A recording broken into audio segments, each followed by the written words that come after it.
Yo. What's going on, man? Today is February the 10th, 2024. It's your boy Chris, and this is the ChrisBeCappinn NBA show where I am live on Twitter and YouTube as always, man. I feel like I got a crazy layout right now. Hold on y'all give me 1 second. Okay, so I see what I'm looking for. My screen actually, it's not doing what it's supposed to do right now. So let me adjust and adapt real quickly, and then we'll get into the show for today. I appreciate everybody for tuning in as always. Let's see if we can make some money. I did not have a great day in the NBA yesterday. I did go light because I didn't like the slate as much, but did not like the NBA yesterday at all, and probably should have just stayed away from all the looks that I was looking at. But neither here nor there. We'll get it back today. We'll definitely get it back over the course of the weekend. So, like I said, welcome in, man. Live shows first and foremost before we get started. Live shows will be back. I think in full force on Monday. So 5 p.m. Eastern time. If you guys are looking for the analytical breakdowns and all that good stuff, and also plays from the Twitter community, because I will be back on Twitter as well, doing the Twitter Spaces. But links to all my official plays, whether they're live or official plays before the game start, can be found in the description. Also, link to OddsJam promo. The promo code. I'm a big OddsJam guy. Always talk about promoting the product that they have because I do think it's one of the best that's on the market. So definitely, always looking to shed some light on what they're doing for us as sports bettors and how they can make us better. So definitely check out that promo code as well. Let's get into it for today, man. But before we do, we always recap the good days, and I had five winning days out of 6 winning days, but we did take a step back yesterday. 0-3 day yesterday. Boston first half team total over 65.5. They had 64, and Jaylen Brown decided to miss a layup right at the rim where the Wizards give up the most points in the NBA. And then Houston, they let the whole entire world down yesterday. That spread opened at 3. Got all the way down to 1.5, and probably just not trusting Houston. I don't think that they are.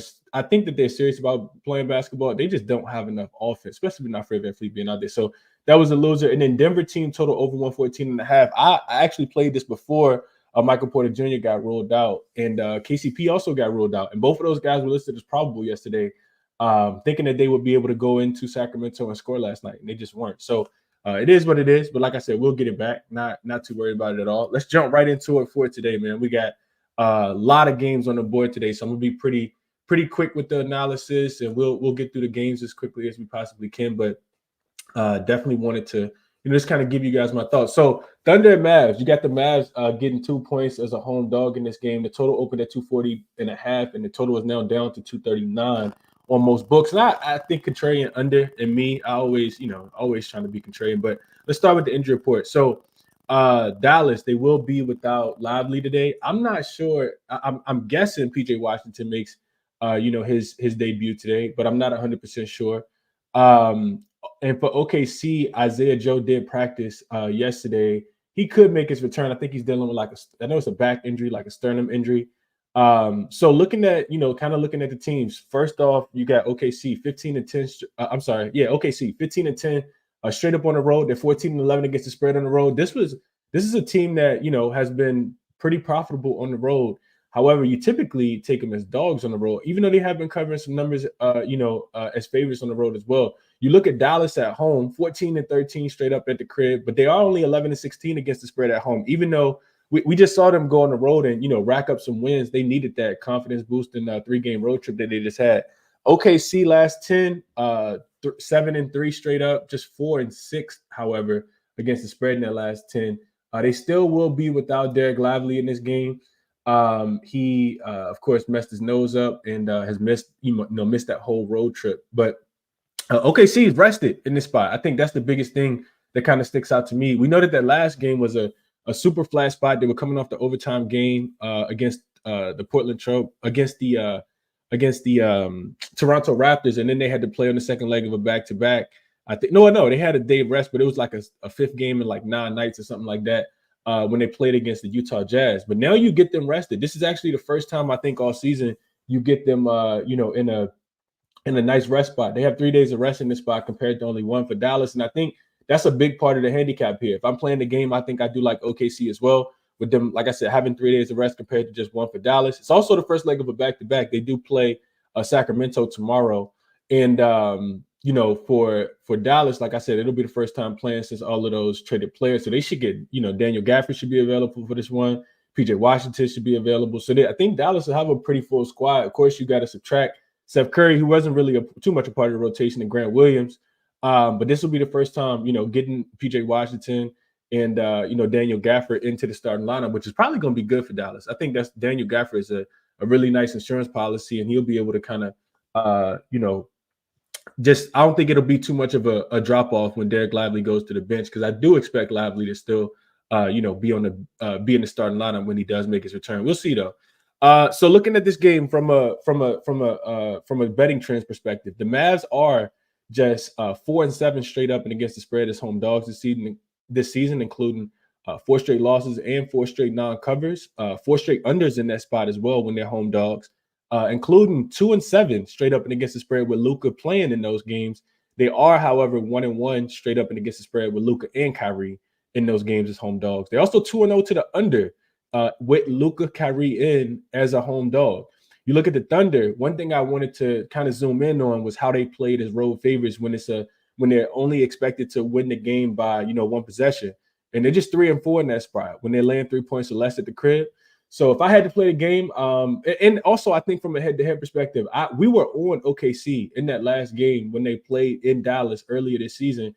And I don't know if you guys remember, but Dallas went on like a 26-0 run. And OKC just could not score the ball. I'm not sure. Like, I remember watching it thinking to myself, because I think it was on a Saturday at that.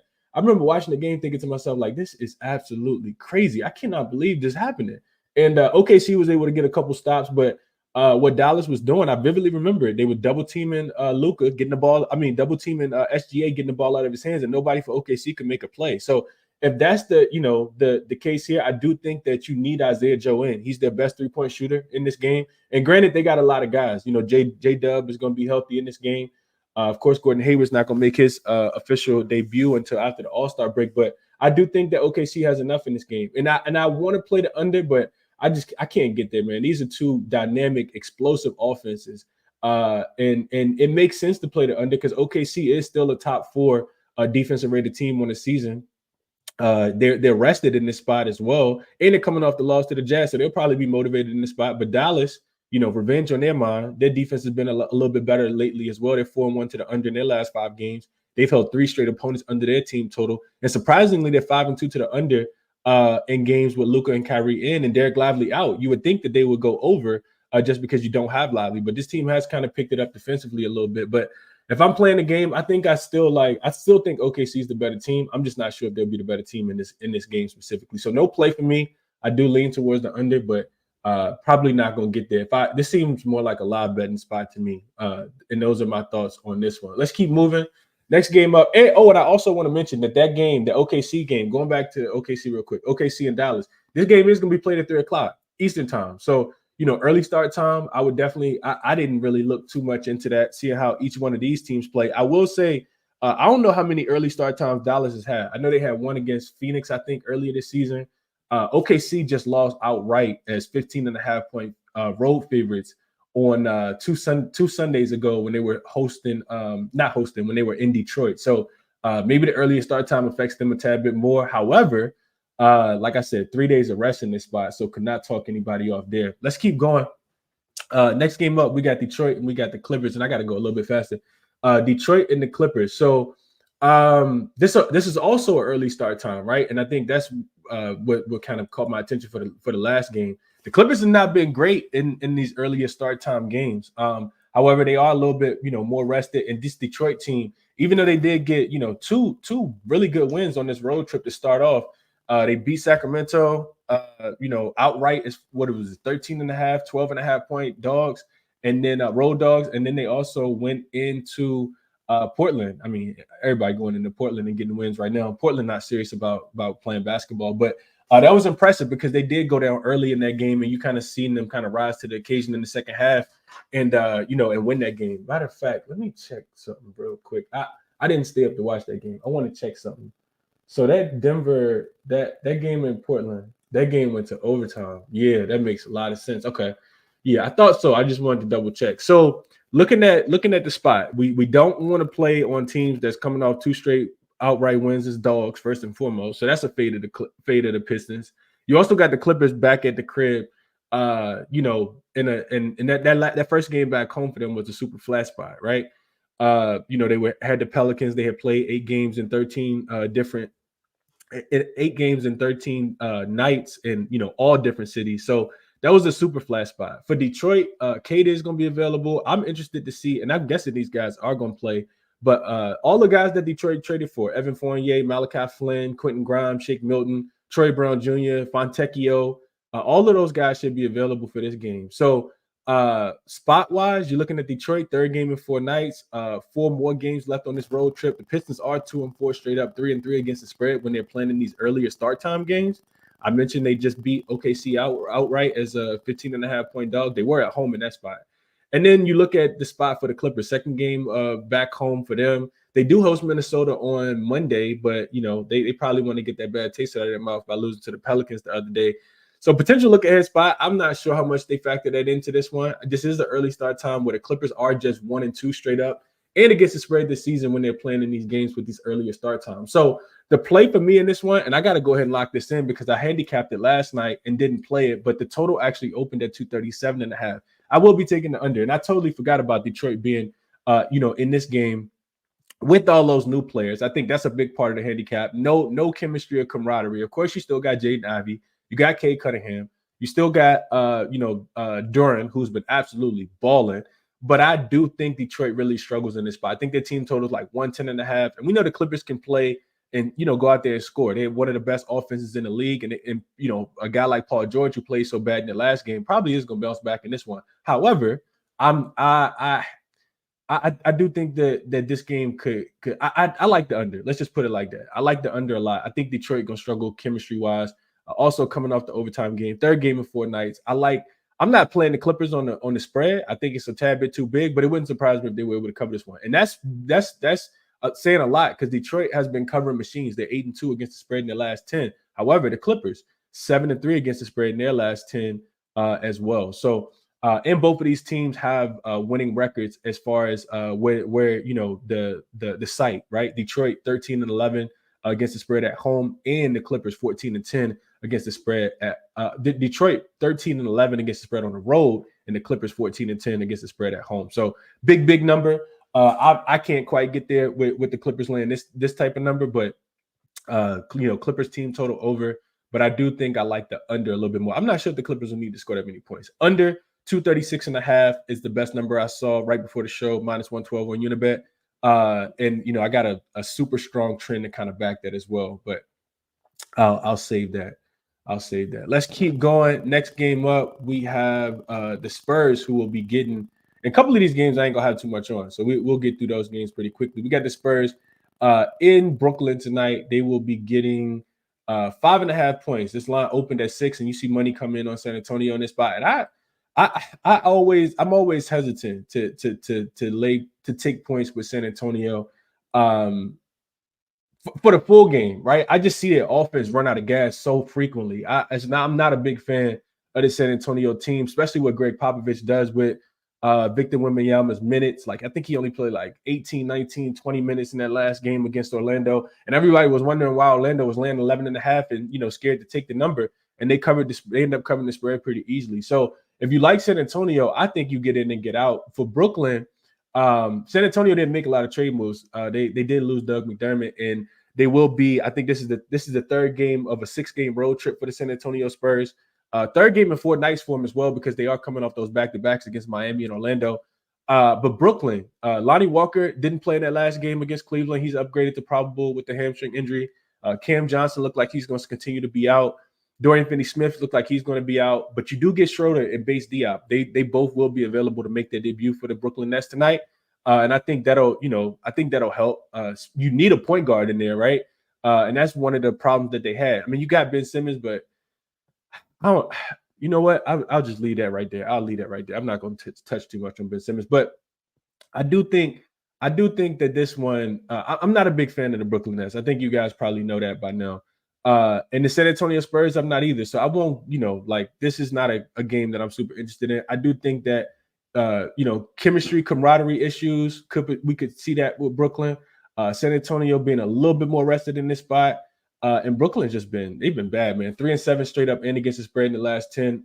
Not a team you really want to lay points with, but San Antonio just 2-8 straight up, 4-6 against the spread in their last 10 as well. So I'll kind of pass on this game, man. Not a game I'm super interested in, especially with all of the all the games that we got on the board for today. So we'll keep moving. Next game up, we got the Washington Wizards. They will be at the crib getting 4 points against the visiting Philadelphia 76ers. This is a game that I haven't placed the bet in yet, but I am a tad bit interested in, man. I did watch both of these teams play last night. So it's the second leg of a back-to-back for Philly, 13-11. All the numbers don't really matter, right? 13-11 against the spread on the road and straight up on the road. But we know without Joel Embiid, this team, and they didn't have Maxey last night. It's going to be interesting to see if he plays in this game. But without, I'm not sure, man. He was listed as questionable yesterday with an illness. Didn't go through shoot around. Didn't go through pregame warm-up. Ended up missing the game. Philly has looked bad, man. Looked really bad. I'm so upset I didn't, pull the trigger. I was on the show with my guy Kyle yesterday, and I said, man, Philly, I know Atlanta's not the greatest team on the road, but I mean, situationally, how can you not just take Atlanta in this spot? And because Philly has been that bad, man. 2-8 against the spread in their last 10 games, 3-7 straight up. And you look at the Wizards, they actually went to Boston last night and played pretty well. Now, granted, they're a much better road dog than they are a home dog. At home, this team is not profitable. 8-17 against the spread, where I think now they're 16-9 against the spread on the road. They also have just won 3 of 25 games so far this season at home, and they haven't done necessarily their best work as of late. 2-8 straight up, 4-6 against the spread as well. But I think the Wizards, in the line, this line did come down. It opened at I think it opened at 4. Let's just check real quick. It opened at 4. It did come down to so it's at 4.5. It opened at 3.5, and now you see it up to 4. I think the Wizards can keep this one competitive, man. I really, really do. I just watched the way that they played Boston last night. I think that, being at home could be helpful for them in this spot as well. Not a game I'm probably going to end up playing. I also think I would look towards the under. Wizards been playing a little bit more defense, I guess I'd say, even though they didn't play any last night, except in the first half they did. And then Philly, just not. Even though they did, you know what? I take that back. I look towards the over in this game. I think Philly's defense and inability to rebound the basketball. Philly's defense being so bad and lackluster, and their inability to be able to rebound the basketball, plus both teams having no rest in this spot. Washington, one of the best teams as far as pushing the pace, trying to score in the fast break and transition. And both of these teams being unrested, man. And then also you could get Maxey back. So I know that the total came down from 238 down to 237. And we've been cashing on Washington Wizards team totals under, but this is not a spot that I'd be looking to take it in just because Philly, second leg of a back-to-back without Joel Embiid. They're not a great rebounding team. So I'd be looking towards the over if I was playing anything in this game. Not a game that as you guys can probably tell, not a game that I'm super interested in, though. Let's keep going. Next game up, we got the Bulls and the Magic. This is a game that I'm interested in. And probably should have played it. Hopefully the number is still available when I get done with the show because I did not put the play in yet. But we got the Magic at the crib, laying 4.5. Number is moving to 5. Total sitting at 219.5, up from 216. So already some money coming in on the over in this spot. And this is a game that I am interested in. And I'm going to be on Orlando. I'm sorry, on Orlando in this spot. Haven't pulled the trigger yet, but from an injury perspective, neither one of these teams really have anybody. Of course, I mean, there are small injury implications like Patrick Williams, who's been out for some time now for Chicago. He won't be available in this game, but Orlando has a clean injury report. And on this season, I'm looking at, the Bulls 10-15 straight up on the road, 13-12 against the spread. So they have slightly profitable on the road against the spread. Orlando, though, this team, man, Orlando is buy on right now. I think anytime you can catch Orlando at home, anytime you can catch Orlando when they're not at the rest disadvantage, I think you gotta ride with Orlando, man. 16-7 straight up at the crib, 15-7 against the spread at home. in recent form, both of these teams have actually went 6-4 straight up and 7-3 in their last 10 games. Situationally for the Bulls, this is they're 7-10 against the spread as road dogs, including 5 straight losses, and they're only 1-4 against the spread in those last 5 games as road dogs. And then for Orlando, a lot of trends kind of bode well for them. They're 9-2 straight up, 8-3 against the spread as home favorites this season. So when they're home and they're supposed to win the game, they typically do. And in those 9 games, when they have been home favorites, I mentioned them. I'm sorry, in those 11 games, hold on, 9-2 straight up, 8-3 against the spread as home favorites. 8-1 against the spread in their 9 wins as home favorites. So when they're supposed to win at home, they cover the number. They've only not covered the number in one of those games. So when they're home favorites against the spread, 9 wins as home favorites, 8-1 against the spread in that spot. So I like that. Head-to-head, Orlando has beaten Chicago already twice this season. They covered both of the numbers as well, 2-0 straight up against the spread in that spot. They beat them 103-97 as a 3.5-point dog back on November the 17th, which was the most recent matchup. I think Orlando matches up really, really well with Chicago here. I really, really do. I thought I was going to be leaning towards the under, even though the total is going up. The previous matchup went under the 215.5 by 15.5 points. Now, Chicago's offense has been a little bit better, and all of those guys that were on the injury report for Chicago will be available in this game. You got, Kobe White, who was listed on the injury report. I think it was one other player, but Orlando, coming off a home win against San Antonio, I think Orlando's the right side in this game. I'm gonna get there with Orlando. Hopefully, I can still catch a 4.5 and not the 5 that the line is kind of moving to. Next game up, we got the Memphis Grizzlies and the Charlotte Hornets. This is probably the most unattractive game on the board today, but I still kind of feel like you can find some value in betting this game. May not get there myself, but I will share my notes with you guys. Because I think I did have some, let's see if I can find them real quick, because I feel like I did write some stuff. All right, so first and foremost, for the Grizzlies, super decimated with injuries. We know that. But, however, Luke Kennard is ruled into this game. Jared Jackson Jr. is not on the injury report either. And that's when you want to take the Memphis Grizzlies. They won't have too many chances, I don't think, to win games throughout the rest of the season. And the Charlotte Hornets won't either, honestly. This team is 10-40.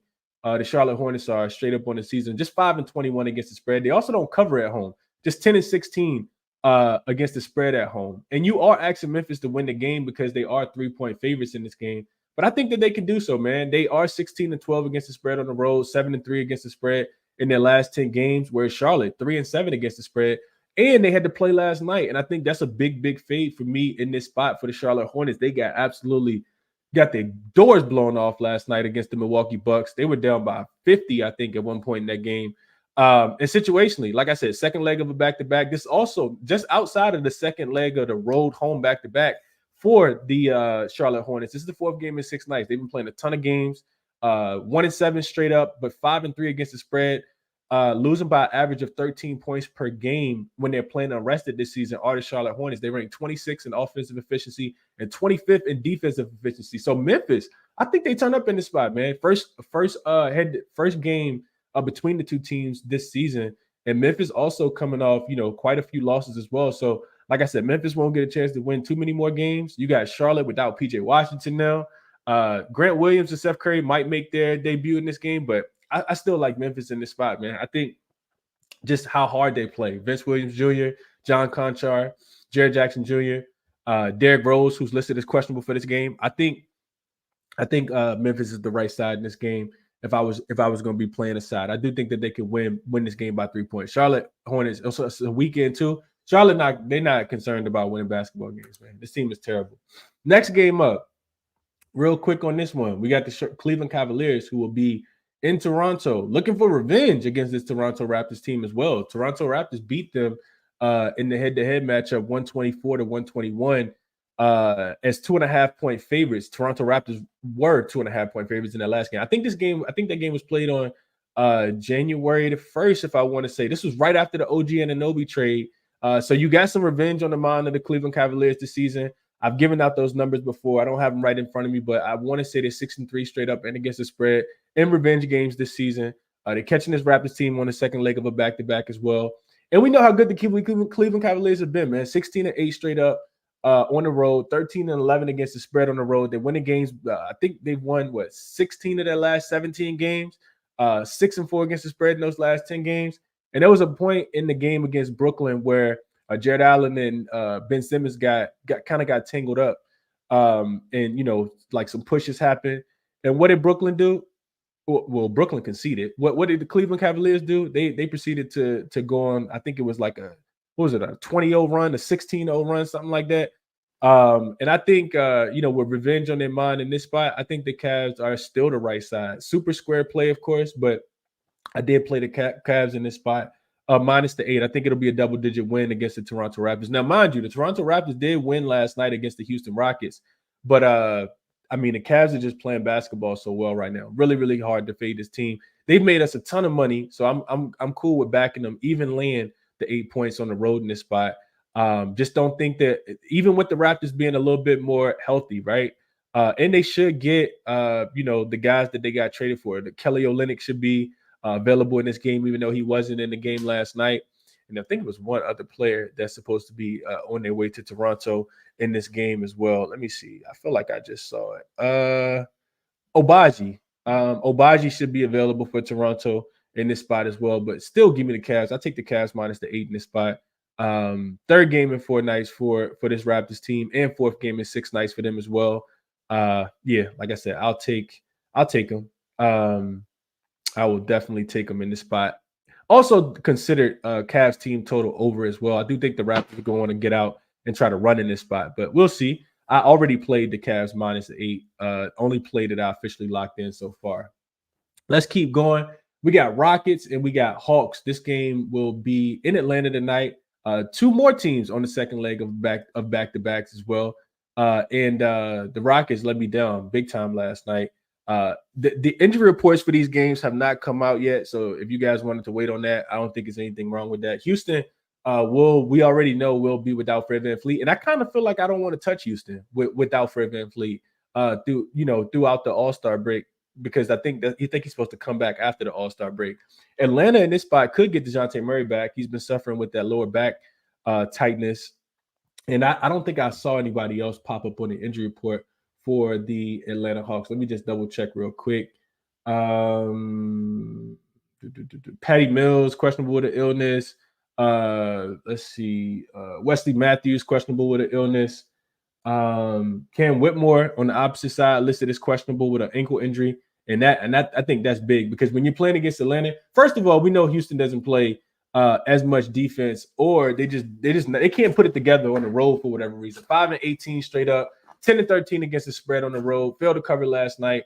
They are 6-4 against the spread in their last 10. In Atlanta, not the greatest team laying points at home. However, they've done a lot better more recently. 12-14 straight up at home, just 7-19 against the spread. But that used to be a lot worse. They have, won and covered, their a couple of their last few games, and specifically against the teams that aren't like upper echelon type teams. And I don't consider this Houston Rockets team an upper echelon type team. Atlanta has won, what is that? 1, 2, 3, 4, 4, 5. They won 5 of their last 7 games and covered 6 of their last 7 games. So covered 5 of their last 6 games. I do think, you got a good win last night, and you fly back home. I think Houston really struggles in this spot, man. I know that they can score, but I don't think that they're going to be able to stop this Atlanta team. Atlanta gets out, they run. We know that they're top 2, top 3 in offensive rating over the last 5 games. Don't think Houston's going to play a lot of defense in this spot, especially with having to travel from Toronto last night. Houston just 0-2 straight up in back-to-backs this season. They're 20th the 20th most offensively efficient team, and the 9th defensively efficient, 9th in defensive efficiency. Still no Fred VanVleet.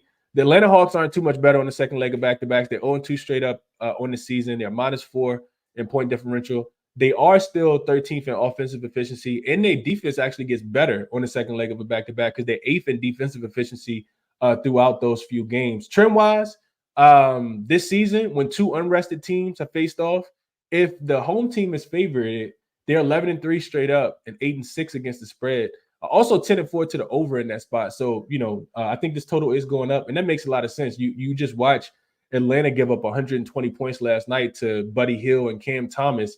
I'm sorry, Buddy Hield and Cam Payne, who were just like newly acquired. They come out there and still are able to score. No Embiid, no Maxey, and you still see them give up 121 points. So I would lean towards the over.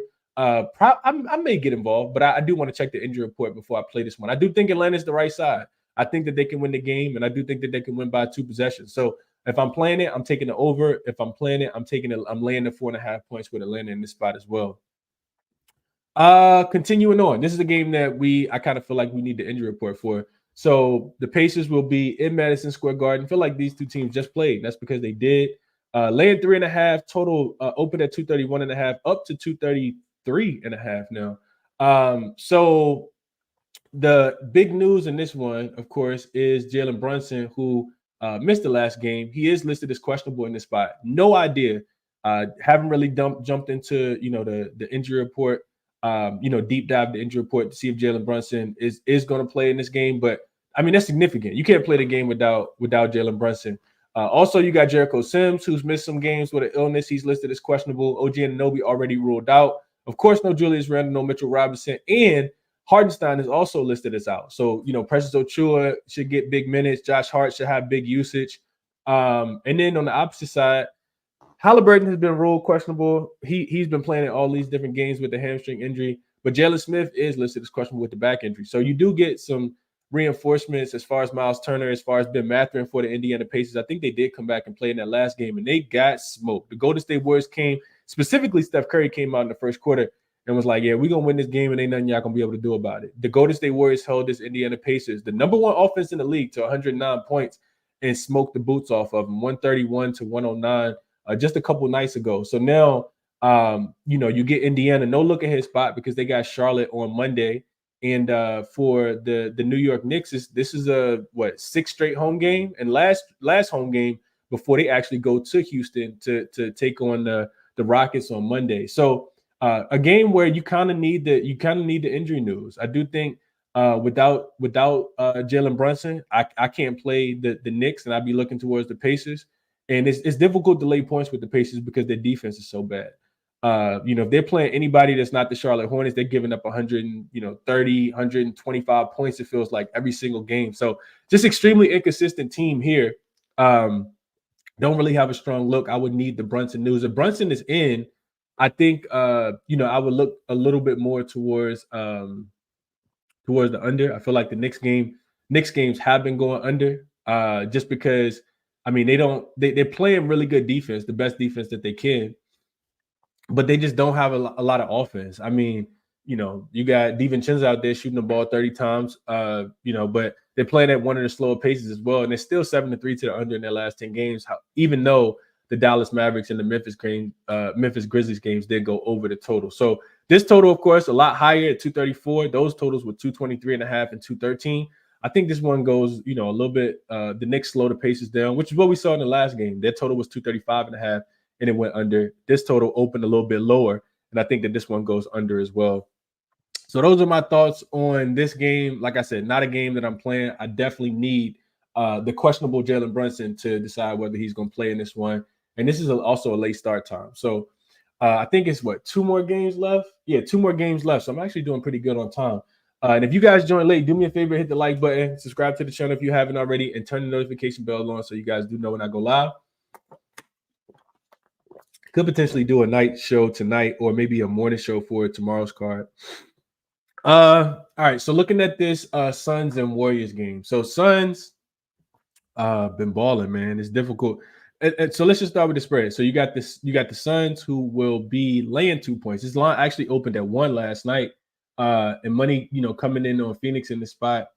And I kind of agree with it. I know Golden State's been playing a little bit better. It's also, a double revenge for the Warriors as well. And, that could be a spot where you're kind of like, okay, Golden State has to come out with something in this spot. But if I'm playing a game, I'm looking at Phoenix as well. I think injury-wise, Devin Booker being off the injury report, Bradley Beal being upgraded to probable.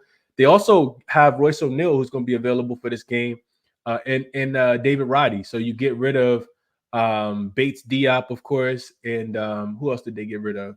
I'm not sure who else they got rid of, but Bates Diop is gone now. But I don't think that that's necessarily a downgrade. Like he wasn't doing that much for the team.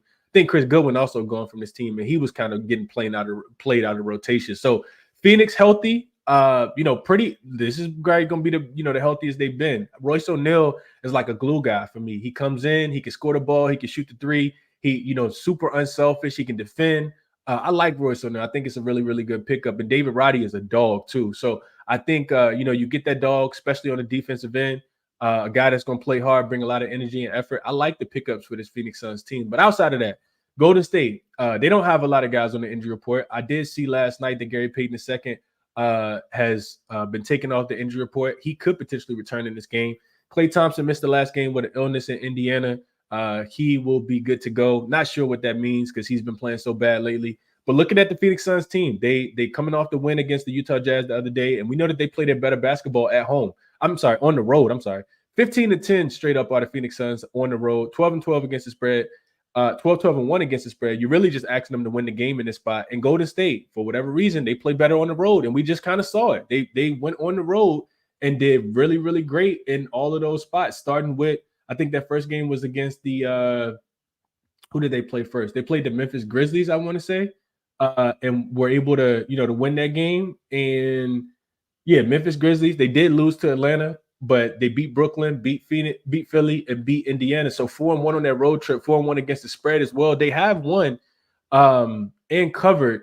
What is that? 5 of their last 6. So they're playing really good basketball. Shout out to Jonathan Kuminga, Steph Curry, Draymond. Understanding the sense of urgency because this team is on the outside looking in as far as the playoff picture goes. However, I'm not betting against Phoenix right now. I am not betting against Phoenix right now. And Golden State, for whatever reason, they struggle at home. Golden State at home this season, 13-13 straight up, but just 9-15-2 against the spread at home. Both of these teams, like I said, are trending hot in the last 10. You got Phoenix 6-4 against the spread, 7-3 straight up. And then for Warriors, 6-3-1 against the spread in their last 10 as well. But for Phoenix, this is one of the things that kind of took it to the handicap. They don't play again until Tuesday. Outside of winning and covering 3 straight, like I said, this team is hot. The Warriors, fade spot, first game back home after that 5-game road trip. And they play well on that road trip as well. 4-1, like I said, on that road trip against the spread and straight up. And they actually play again in Utah. So it's a one-off home game for them. And they got to go to Utah, probably leave tomorrow. I would say probably leave tomorrow. Probably leave today so they could be there to practice in Utah tomorrow and play on Monday. I mentioned the head-to-head spot. Phoenix beat them to start the season. I think it was on opening night. They beat them 3 times already this season. So triple revenge for Phoenix. I thought it was 2. My fault. Wrote in my notes that they beat them 3 times already. And the total in the most recent games have gone over. First one went under. So at the beginning of the season, Phoenix was trying to figure out the offense. And now it feels like the last 2, neither team could stop the other team. And I would agree with the over in this spot. The total is coming up from 240.5. And this is with Phoenix being a pretty solid defensive team as of late. I still think that this game is a over type game. And the biggest thing for me that kind of jumps out, I know specifically this season when the Warriors are home dogs, that's typically a over spot. We've seen that a lot this season, and they are 5-1 to the over. I hadn't looked the trend up, but I wanted to give you guys the numbers. 5-1 to the over. Games going over by about 13.5 points. That's 83.3%. Games finishing about 246. Every single game has gone over outside of the Timberwolves game that was played on November the 14th. So I do lean towards the over. I do lean towards Phoenix being able to win the game. If I'm playing it though, I'm not laying 2 points. I'm just taking the money line, and that's one of the reasons I haven't gotten involved yet. But it's a fade spot of the Warriors here in this spot. I do think that even though they'll have this game, they probably got this game circled. I do like Phoenix, and I do like the over in this game here. Haven't played either yet. Last game on the board, not a game that I'm super interested in at all. And a big part of it is, due to the injury news. So you got the Pelicans on the second leg of a back-to-back. They got smoked yesterday at LA. It was nice to see my Lakers get off the snide and reverse the hands of time. I was happy when I saw D'Angelo Russell got upgraded to questionable because the Lakers, upgraded to probable. Lakers are 0-5 straight up and against the spread.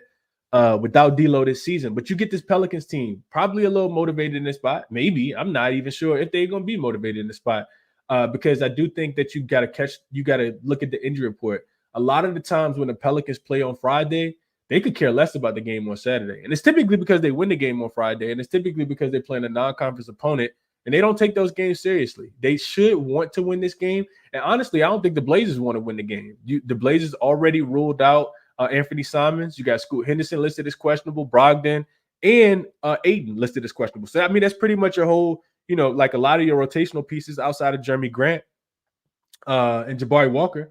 So I do think I know Pelicans on the second leg of a back-to-back. It could only be Pelicans for me in this spot. I do think that, the guys that I mentioned, Brogdon, Ayton, Scoot, those guys all do affect the injury report.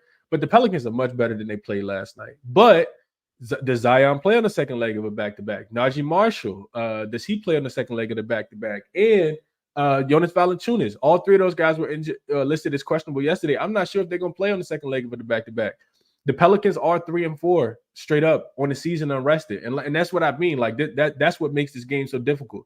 They're 7th in offensive rating, but they're 21st in defensive rating. So if you thought their defense was bad last night when they allowed the Lakers to score, what was it, like 87 points in the first half, and the Lakers scored almost 140 points. Not that this Blazers offense is good, because I think they're the worst offense in the league, but I honestly, I have no idea. I have no idea what to do with this game. I do think you got to wait on the injury news, though. For the Pelicans, you also got to wait for Portland too, however, because they got, 3 of their main guys, the high usage guys listed as questionable in this game. And you don't really want to play the Blazers without Anthony Simons. I do think that they need him. You definitely don't want to play him without Anthony Simons and Brogdon. So I guess I'd still be looking at the Pelicans if Brogdon didn't play, because I can't take Portland. Those were the games where they lose by 50 when Anthony Simons and Brogdon is out. And if they don't have Ayton, they might lose by 100. So those are my thoughts on this last one. Let's see. Resources, just real quick before I get into a recap. People always asking, what information am I looking at? What resources am I using to handicap these games? You guys see them on the screen. I won't go through all of them, but did just want to put them right there. You can always rewind and, go back and look at those. So just getting back to as far as like a recap of, like I said, it's a lot of things. But if I'm recapping and I'm looking at top looks for today, I do think, it's a couple favorites I like and a couple dogs that I like as well. Favorites, I do like the Grizzlies. In full transparency, the only play that I've made so far is the Cavs minus the 8. I do like the Grizzlies. I do like the Grizzlies. I do think that Charlotte team coming on the second leg of a back-to-back that's unserious about basketball lose. I don't think that the Grizzlies have a bunch of favorable matchups, but having Jared Jackson Jr. in, Luke Kennard in, I think they might have the more talent. And I know that they got a lot of guys on the injury report, but out for the season. But I still think they have more talent than this Charlotte Hornets team. So I like the Grizzlies. I think they're favored for a reason in this spot. You won't see them favored too often this season. So I do like the Grizzlies. I do like the Hawks. I want to fade Houston without Fred VanVleet on the second leg of a back-to-back, and potentially DeJounte Murray coming back. And those are the 3 favorites, the Cavs, the Hawks, and the Grizzlies that I do like. As far as totals, the Clippers and Detroit to go under the 236.5. Chemistry issues for Detroit in this spot. First game with, I think they got 5 or 6 new rotational players in there. So I do like that game to go under. Haven't played that one yet. And then what else am I looking at? OKC and Dallas. Probably not going to get there now, but I did like the under when it was at 240. Those offenses are so dynamic, even though both teams have been playing defense, that it may be just something that I play live. That may be something that I do play live. San Antonio, Brooklyn, I'd be looking at San Antonio early. Can't trust them late in games at all, especially with what Coach Popovich does with his minutes. Orlando, another favorite. Forgot to mention Orlando. Orlando minus the 4.5. I think it's still available on Sports Illustrated right now. I will be on Orlando today. Haven't placed that yet. Do like Orlando. Washington as a home dog. I can't lay points with Philly right now. I think you take Washington, even if Maxey comes back. I still think you take Washington. I don't think Washington's going to rest any of their players, and they played really well in Boston last night. I could see them kind of keep it going tonight. Indiana and New York, nothing in that game. Can't play it without the injury status of Jalen Brunson. Houston and Atlanta, like I said, I like the Hawks. Cavs, played them. Suns, like them. That number is moving to 2.5 on some books as well. And like the over in that game at 240.5. And Pelicans and Blazers game you got to wait on. So appreciate everybody for tuning in, man. If you did enjoy the show, definitely hit the like button. Subscribe to the channel if you guys haven't already. And share the video of Wells, man. Best of luck and bet responsibly. I do want to get into the comments real quick because I have not been doing the live show and I missed the guys, man. Appreciate it, missed the ladies as well. Appreciate you guys for tapping in and hitting the like button. What's up, Chad? Jeff Russell. He says 8 of us, 100 likes will take 10 seconds. Come on, guys. I appreciate that, man. Appreciate that for sure. What's up, Matthew? He says Pelicans wet the bed last night. What's up, Justin? My guy Cam, L Boogie, top of the morning, you my brother. What's up, Tariq? My opinion's not yours. What's up, Sean? Matthew, Cam, Takari, Peasy, Zachariah. I ain't seen Zachariah here in a minute, man. What's up, Zachariah? I do think that Daniel Gafford's gonna play, Zachariah. I do think he's gonna play today. Peasy says he likes OKC team total over the 120.5. Justin likes Clippers first half minus the 8.5. Cam says call him crazy. He took Detroit plus the 16. I don't think that's too crazy, but if the Clippers win this game by 25, it wouldn't surprise me either. The Clippers can go out there and have a field day with the Detroit defense. Detroit defense is probably going to get cooked today. I see a big game from PG, but I'm not playing any player props. Let's see. Chad says early game Clippers always come out slow. They old. Yeah, I agree with that. They came out slow against Brooklyn, and it took a humongous fourth quarter for them to win and cover that game just a few weeks ago. I do remember that. What's up, Sheeny? He says Hawks was my major bet last night. My second was Lakers plus 11. Margin live though. Yeah, you made some money last night, Sheeny. Best of luck to you tonight, man. Let's see. Russell says you don't know what you're talking about because first you pick a side, then you pick a total. That's funny, Russell. Hey, you must be new here, man. I'll just say that to you. Best of luck to you, Russell. What's up, Tasha? Daniel says Bulls money line. Okay, so we're on the opposite sides there. Brian says he likes OKC first half and the Suns first half money line. Let's see. What else? Tasha says I don't think Cleveland wasn't covering. I don't think the Cavs want to cover. We'll see. We'll see, Tasha. I like them tonight. Vaughn says he's going to wrap this team total under. Cavs best defensive rated team last 10 games. That makes a lot of sense as well, Vaughn. Let's see. Cac React, what's going on, my brother? He says, give me Clay under everything. Yeah, he's been struggling. Jamie says, great slate today. A lot of money to be made to put on the Chiefs money line tomorrow. Yeah, I like the Chiefs tomorrow as well. Do like the Chiefs tomorrow. Taylor says Vegas about to take everyone's Chiefs money. I have a feeling. We'll see how that goes. What's up, Hude? And success is what you make it. Says no weekend underdogs. The weekends be tricky. I do like a couple dogs today. I talked about them. I like the Wizards as a dog in the game that they're in. I think you got to wait on a couple of the other dogs. In my opinion, you got to wait on the dogs. I'm not laying 5.5 with Brooklyn. I'll tell you that they could win the game by 10. I still wouldn't lay the 5.5. So I guess Brooklyn could be the right side, but I like San Antonio early because that's when they typically play their best brand of basketball. And Brooklyn's they could potentially struggle with chemistry, especially early in the game when you're trying to acclimate Dennis Schroeder to the starting lineup with no Spencer Dinwiddie now. So those are my thoughts. Chad says dogs barking loud today. Yeah, let me know which ones you like, Chad. I like the favorites, especially the ones at home. That's playing against a team that's on the second leg of a back-to-back. I'll tell you guys that. Not all of them, but like the ones I mentioned. So that's the show for today, man. Best of luck to you guys. Hopefully you guys cash. Definitely trying to cash. Like I said, 0-3 day yesterday after having 5 of 6, positive days in a row. So hopefully we get it back. Best of luck today, man. Enjoy the games. Bet responsibly. Potentially might do a late night show tonight, man. Hope you guys cash. I'm out.